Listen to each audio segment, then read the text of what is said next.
UPSC mains 2023 GS paper 2 की बात करते हैं। ये पेपर अपलोड कर दिया गया है टेलीग्राम चैनल पे, वहाँ से जाके आप इसका पीडीएफ डाउनलोड कर सकते हैं। पिछले पेपर्स भी अपलोड हो चुके हैं और आगे जो भी पेपर्स होंगे वो वहीं पे अपलोड किए जाएंगे। तो डिस्क्रिप्शन में टेलीग्राम चैनल का लिंक है, वहाँ से टेलीग्राम पे जुड़ जाइए।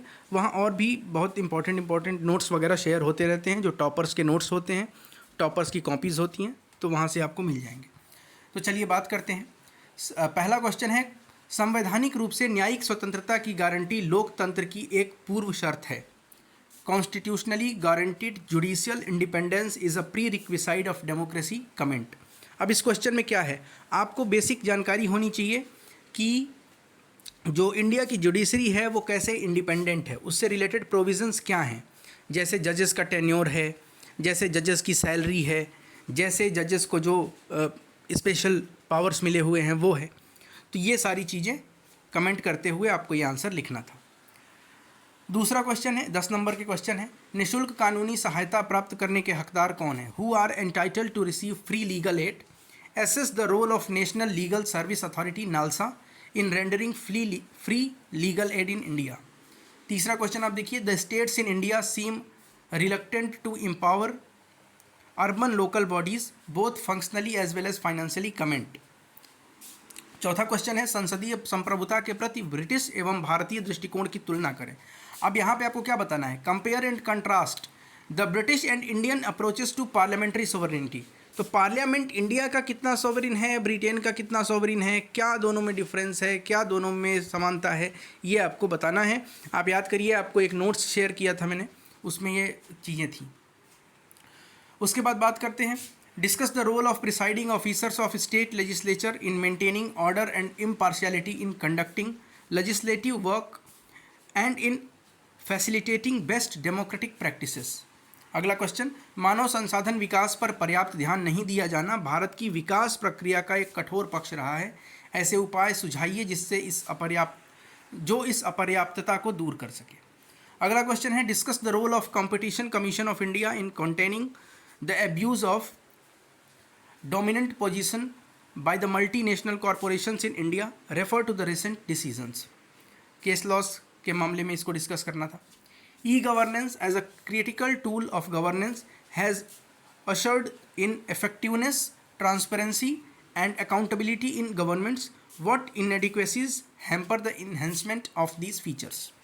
फिर अगला क्वेश्चन है, वायरस ऑफ कॉन्फ्लिक्ट। देखिए क्या अच्छा ये सेंटेंस है, virus of conflict is affecting the functioning of SCO. In the light of the above statement point out the role of India in mitigating the problems. SCO की summit काफ़ी चर्चा में है और SCO चर्चा में है क्योंकि चीन चर्चा में रहता ही है, तो ये अच्छा क्वेश्चन है।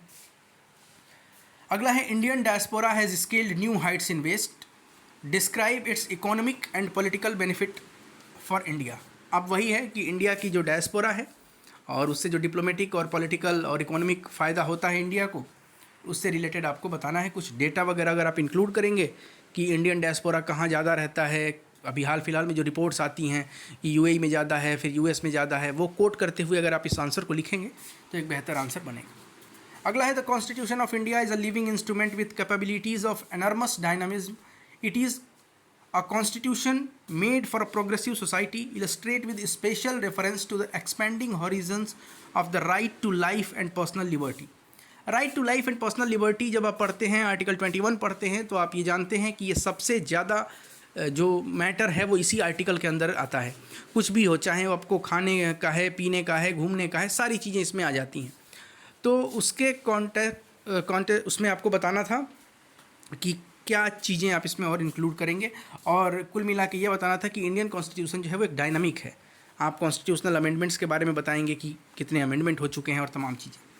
अगला है, explain the constitutional perspectives of gender justice with the help of relevant constitutional provisions and case laws. Case laws important बनते जा रहे हैं पिछले कुछ UPSC मेंस से, आप देख रहे हैं लगातार केस लॉज से क्वेश्चन आ रहे हैं। इस पेपर में ही 2 क्वेश्चन आपने देख लिया। संघीय सरकारों द्वारा 1990 के दशक के मध्य से अनुच्छेद 356 के उपयोग की कम आवृत्ति के लिए जिम्मेदार विधिक एवं राजनीतिक कारकों का विवरण प्रस्तुत कीजिए। अब देखिए, जब आप बात करते हैं 1990 से पहले की, खास तौर पे अगर आप बिहार का एग्जाम्पल लें तो उसमें लगातार आर्टिकल 356 का यूज किया जाता था। अब आजकल थोड़ा सा ये कम हो गया है, प्रेसिडेंट रूल बहुत कम लगते हैं, तो उससे रिलेटेड है। Discuss the contribution of civil society group for women's effective and meaningful participation and representation in state legislature in India। 15वां क्वेश्चन, 101वें संविधान संशोधन अधिनियम का महत्व समझाइए, यह किस हद तक संघवाद के समावेशी भावना को दर्शाता है।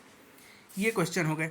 उसके बाद बात करते हैं 16th question, explain the structure of parliamentary committee system, how far have the financial committee helped in the institutionalization of Indian parliament.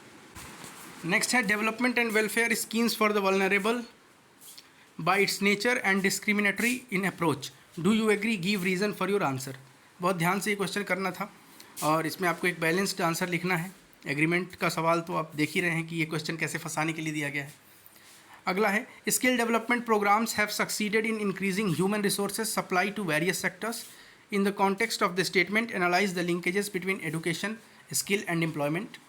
और नाटो से क्वेश्चन जो कि एक्सपेक्टेड था, the expansion and strengthening of NATO and a stronger US-Europe strategic partnership works well for India. What is your opinion about the statement? Give reason and examples to support your answer। अगला question बहुत अच्छा question है। Sea is an important component of the cosmos. Discuss in the light of the above statement the role of the International Maritime Organization in protecting environment and enhancing maritime safety and security। Maritime safety चर्चा में है क्योंकि maritime silk route पर काम कर रहा है China, और ये करंट में जो डेवलपमेंट्स होते हैं उसको ध्यान में रखते हुए इस आंसर को आपको लिखना है। Thank you so much.